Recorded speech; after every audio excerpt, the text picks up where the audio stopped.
Muy buenos días.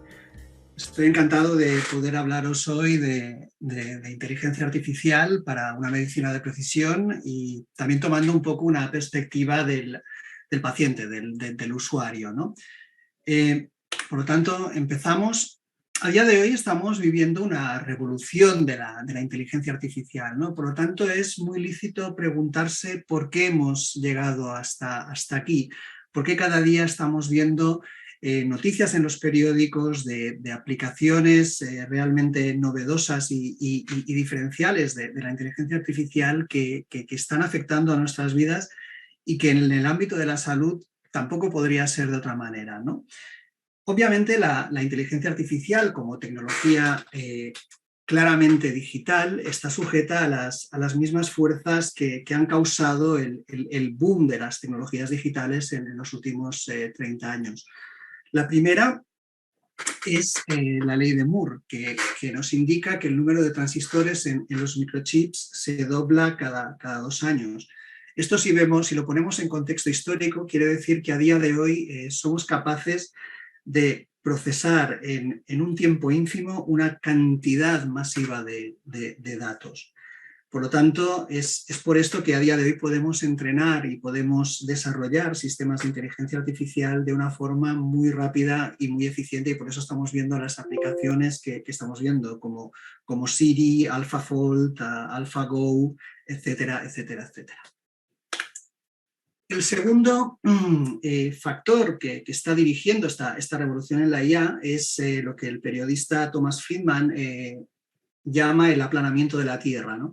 No es que sea un terraplanista, es que lo que sostiene en este libro que os recomiendo que os leáis si no lo habéis leído, es que al final de la década de los 90 no solamente se consolidó el uso de Internet y no solamente se abrieron nuevas oportunidades de negocio, nuevos productos, nuevos servicios basados en la red, sino que también con el despliegue de todo el cableado de fibra óptica alrededor del globo permitió unas capacidades de conectividad nunca vistas anteriormente. A día de hoy a nadie le sorprende que alguien en Indonesia pueda acceder de forma online a cursos del MIT o de la Universidad de Barcelona.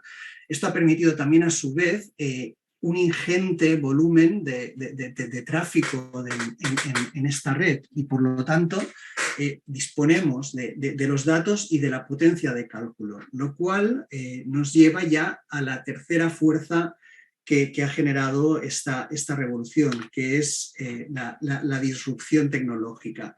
Es lo que el libro del malogrado, desgraciadamente, Clayton Christensen habla de. En el mercado nos encontramos productos que son los que son líderes, por ejemplo, Kodak con la fotografía, ¿no? Y de golpe aparece una nueva tecnología que no es del todo ideal, pero que sí que hace el servicio que el incumbente está dando de una forma más eficiente. De manera que esta pequeña semilla de disrupción va ganando cada vez más volumen, cada vez más usuarios, hasta que acaba desplazando a las tecnologías que son las que hasta ese momento son líderes en el mercado y en el sector, ¿no? En el caso de la salud, pues a día de hoy no podemos pensar en un hospital que no sea interoperable, que no tenga historia clínica electrónica o que los monitores no estén generando datos para integrarlos con otros sistemas. Entonces, el dilema es, si yo soy el líder del mercado, ¿tengo que adaptarme a la nueva tendencia o no? Pero como mi dinámica y mi inercia es tan grande, me cuesta adaptarme a estos nuevos retos que me plantean estas nuevas tecnologías. Obviamente, todo esto aplica a la tecnología en general, pero hablemos un poco de inteligencia artificial. ¿A qué nos referimos cuando hablamos de inteligencia artificial? Ya llevo unos años intentando encontrar una buena definición y la verdad es que todavía no he encontrado una que me satisfaga completamente, ¿no? De hecho, la menos mala que he encontrado es la que os presento, y no solo una definición, sino 4, porque la divide en 2 planos, ¿no? Una es por uso, o sea, sistemas que razonen o que actúen, y la otra es según el objetivo, si queremos igualar capacidades humanas o una racionalidad ideal o o platónica, si quieren. Entonces, tendríamos las definiciones irían por aquí, ¿no? Si tenemos un sistema basado en el razonamiento y tomamos un humano como referencia, estaríamos desarrollando sistemas y algoritmos que piensen como humanos. Si nos centramos más en la actuación, estaríamos desarrollando sistemas o algoritmos que actúen como humanos. Y si nos vamos a la parte más de racionalidad ideal, pues estaríamos hablando de sistemas que piensan racionalmente o que actúan de forma racional. Obviamente, también tenemos sistemas que actúan y piensan, por lo cual ya veis que esta definición no es del todo ideal y además no está exenta de riesgos, porque los humanos somos capaces de pensar de una forma un poco surrealista o a veces incluso maligna, ¿no? Yo no sé si se me fiaría mucho de un médico que pensaba como Donald Trump, pero es que si nos centramos en la actuación, tampoco me gustaría que me operara Mr. Bean, es que somos capaces de hacer cosas bien extrañas. Lo mismo pasa con la racionalidad ideal. Podemos acabar desarrollando sistemas tan racionales que no permiten una interacción fluida con los humanos, como pasa en la película de Stanley Kubrick, 2001, una odisea en el espacio. Pero es que si nos vamos a la parte de la actuación, también podemos encontrarnos sistemas cuya racionalidad les lleva a pensar que el mejor camino para su preservación es extinguir la raza humana, ¿no? que es el caso de la saga de películas Terminator con el advenimiento de Skynet.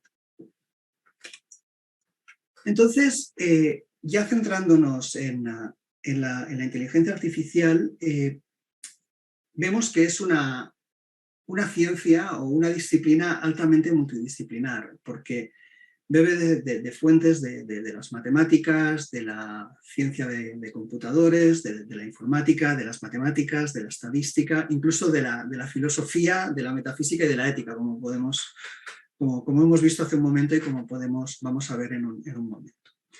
También cuando hablamos de inteligencia artificial vemos que subsume una parte de lo que sería la ciencia de datos, porque hay una parte de estadística que no se puede considerar de razonamiento, y después cuando hablamos de machine learning, que son los algoritmos que permiten a las máquinas empezar a pensar o empezar a razonar o tomar decisiones o hacer predicciones, nos encontramos también dentro de esta subdisciplina el deep learning. El deep learning es un claro ejemplo de la disrupción que les he comentado anteriormente. Recordemos potencia de cálculo, volumen de datos y disrupción tecnológica. ¿Por qué? Hasta el momento, estamos hablando de hace más de 50 años, trabajábamos con modelos de regresión, después regresiones lineales, regresiones logísticas, etcétera, etcétera. Después, en la década de los 90, estaban más de moda los sistemas con máquinas de vectores soportes, redes neuronales de tipo perceptrón, etcétera. Y eran los líderes en el mercado, pero a finales de la década de los 90, a principios de los 2000, tres grupos de América, dos en Canadá, el de Geoffrey Hinton y de Joshua Bengio, y el grupo de Yann LeCun en Nueva York, resucitaron el concepto de Harmonium, que era el concepto clásico, y le llamaron Deep Learning. Los dos grupos canadienses se focalizaron más en un tipo de red que se llama red restringida de Boltzmann, mientras que el grupo de Yann LeCun se centró más en su investigación con las redes convolucionales. Y empezaron a trabajar y vieron que con el volumen de datos disponibles y con la potencia de cálculo disponible y también con el inicio del uso de las GPUs, empezaron a ver que estos métodos y estos modelos empezaban a funcionar mejor que los modelos de estado del arte, con lo cual cada vez más y más investigadores, más y más productos, más y más compañías empezaron a utilizar el deep learning para hacer sistemas de aprendizaje automático. Tanto es así que a día de hoy cuesta muchísimo encontrar un algoritmo de aprendizaje automático que no esté basado en deep learning y que no sea realmente preciso y fiable en algunos casos y en algunas aplicaciones. Por lo tanto, también nos podríamos preguntar por qué funciona el Deep Learning, ¿no? Aquí les explicaré un poco de matemáticas, pero no se asusten. Tenemos, si van a la Wikipedia y buscan los teoremas de aproximación universal de las redes neuronales, solamente lo recomiendo para los que les gusten mucho las matemáticas, veremos que hay dos teoremas fundamentales. El primero es, si tenemos una red neuronal donde tenemos una capa oculta con un número determinado de unidades o de redes neuronales, si este número es suficientemente grande, deberíamos ser capaces de aproximar cualquier función. Para simplificarlo, sería lo mismo con un problema de clasificación. He tomado una función determinista para que se pueda ver visualmente. En este caso tenemos una función cúbica, ¿de acuerdo? Y lo que dice el teorema es que yo puedo aproximar esta función cúbica sumando este tipo de función que es la de la red neuronal. En principio puede parecer contraintuitivo, ¿no? Cuando lo vi pensé, ¿qué me están contando? ¿No? Pero sí, es cierto. De hecho, si tomamos tres redes neuronales, vemos que ya somos capaces de aproximar muy bien esta pata negativa de nuestro polinomio. Vemos que el error es relativamente pequeño. Pero ya si sencillamente nos vamos a 6, vemos que este error ya aproximamos toda la función con un error que obviamente es no despreciable, pero si pusiera muchísimas más redes neuronales, este error seguía haciendo cada vez más y más y más y más pequeño hasta converger hacia la función que queremos aproximar. Esto es realmente potente e interesante porque también nos da confianza sobre los modelos y sobre los algoritmos que desarrollamos. Lo mismo pasa con el número de capas. Cada número de capas supone un nivel de abstracción mayor. Por lo tanto, si quisiéramos aproximar esta senoide, el primer nivel de abstracción sería una recta de un polinomio de grado 1. Luego, en un siguiente nivel de abstracción, podríamos usar un polinomio de grado 2, polinomio de grado 3, y así sucesivamente hasta que nuestro error se va haciendo arbitrariamente, bueno, cada vez más pequeño, no arbitrario, cada vez más pequeño, va convergiendo hacia la función real, tal y como veíamos con el caso anterior.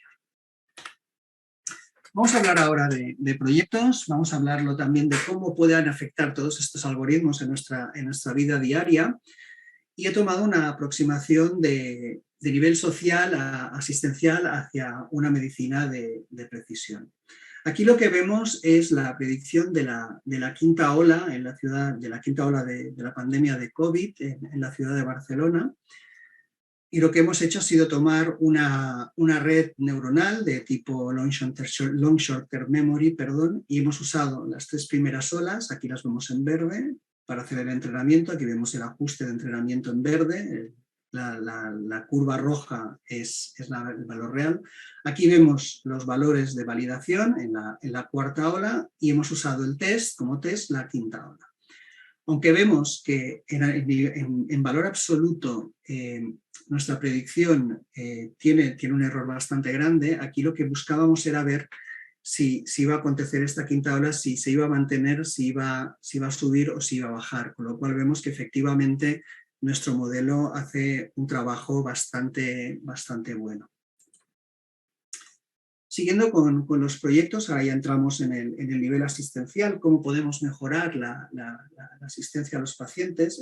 Os propongo como ejemplo un proyecto en el que hemos trabajado con el Hospital Partaulí, con el Hospital Vallebrón, sobre el diagnóstico de cáncer y la valoración de la función pulmonar en pacientes de COVID-19.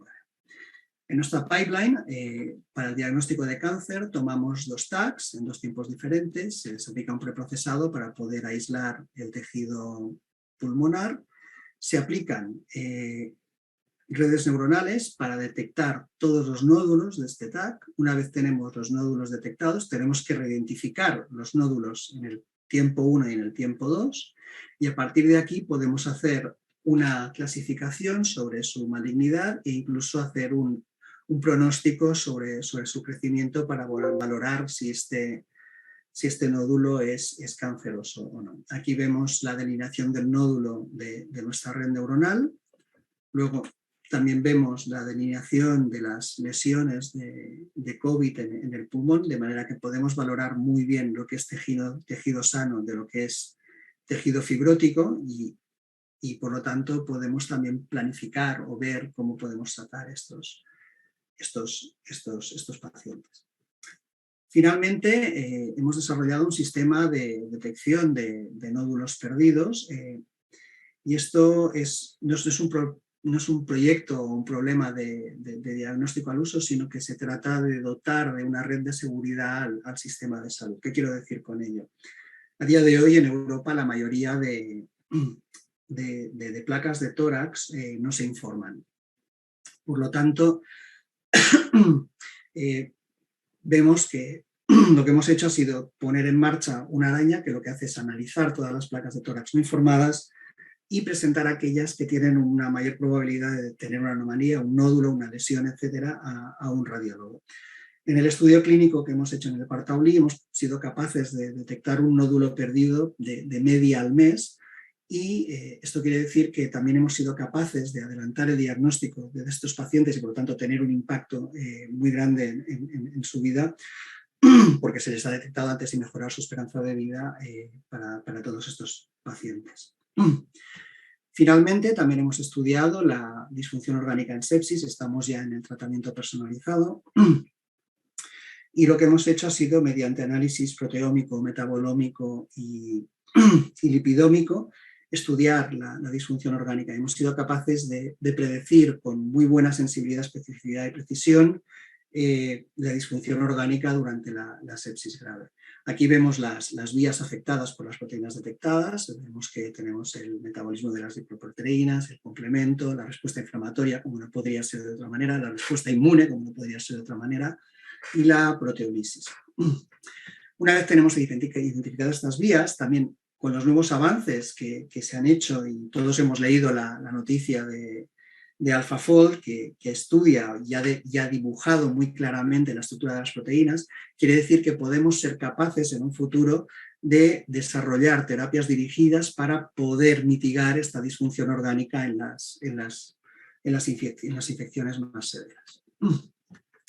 Muy bien, hasta aquí hemos estado hablando del mundo maravilloso de la inteligencia artificial, pero también tenemos algún que otro problema y algún que otro reverso tenebroso, ¿no?, en todo lo que estamos haciendo. ¿Por qué? Michel Foucault en su libro habla de cuerpos dóciles. Y cuerpos dóciles son los cuerpos que pueden ser analizados, estudiados y por lo tanto también manipulados. Y esto se vuelve aún más crítico y más grave cuando estamos enfermos, porque es en nuestro momento de mayor vulnerabilidad. Entonces, ¿cómo podemos mitigar este riesgo de manipulación, incluso esta desconfianza, pues mediante empoderamiento? ¿Y qué herramientas tenemos para empoderar al paciente? Pues tenemos principios bioéticos con el principio de autonomía, o sea, las personas, los médicos, los usuarios controlan cuándo se utiliza la inteligencia artificial, por qué se usa y cuándo se usa. Y también tienen el derecho de disputar decisiones que se han tomado mediante algoritmos de inteligencia artificial, como así refleja la nueva ley de protección de datos o régimen de protección de datos de la GDPR a nivel europeo. También utilizando principios de beneficencia y no maleficencia, o sea, sopesar los beneficios, el coste-beneficio de cada actuación que hacemos basándonos en la inteligencia artificial. Como no podía ser de otra manera, también mediante justicia y equidad. O sea, en el ámbito de la salud todos los datos son sensibles. Todos los datos que usamos para entrenar tienen que ser lo suficientemente generales para que puedan garantizar un tratamiento justo a cualquier ciudadano y a cualquier paciente. Esto quiere decir que no tiene que haber ningún tipo de sesgo de raza, de sexo, etcétera, etcétera, etcétera. Y también tenemos herramientas básicas, tenemos el consentimiento informado, pero este consentimiento informado va mucho más allá del típico consentimiento informado para participar en un ensayo clínico. tenemos que ser capaces de poder hacer un opt-in. A día de hoy, en la mayoría de países europeos, los datos de salud, aunque se anonimizan, se utilizan para hacer desarrollos de sistemas de inteligencia artificial, pero también es válido preguntar como ciudadano en qué estudios han utilizado estos datos que me pertenecen y sobre todo, ¿puedo dejar de participar en estos estudios? Porque ¿qué beneficios me aportas? Se tiene que ser altamente transparente con todos los datos, con todos los modelos, con todas las metodologías. No solo en lo que respecta al tratamiento de las decisiones tomadas, sino también porque muchas veces el uso de herramientas de inteligencia artificial pueden poner de manifiesto limitaciones o ineficiencias del propio sistema sanitario o del proceso asistivo, con lo cual también se tiene que ser transparente y poder poner en marcha las metodologías para mejorar de forma continua el proceso asistencial. Y finalmente la explicabilidad. ¿Qué es una buena explicación? Los sistemas de deep learning, como les he comentado anteriormente, son altamente precisos, pero también altamente convolucionados y complejos y difíciles de entender. Por lo tanto, poder explicar de una forma inteligible a un humano, a un médico, a un usuario o a un paciente es fundamental y por lo tanto es importante que nos esforcemos como investigadores en desarrollar sistemas explicables. Los proyectos que les he comentado anteriormente son el Big Data para la prevención de epidemias, que ha estado financiado por la Generalitat, por el Departamento por la Vicepresidencia de Políticas Digitales y Territorios, el Departamento de Salud y el BSC. También DeepLang, colaboración con la Universidad Pompeu Fabra, financiado por Axio y también con colaboración con el Vall d'Hebron. Y Health Forecast, que se realizó en colaboración con el Vall d'Hebron y el IMPPC del Hospital Germans Trias de Pujol. Muchísimas gracias.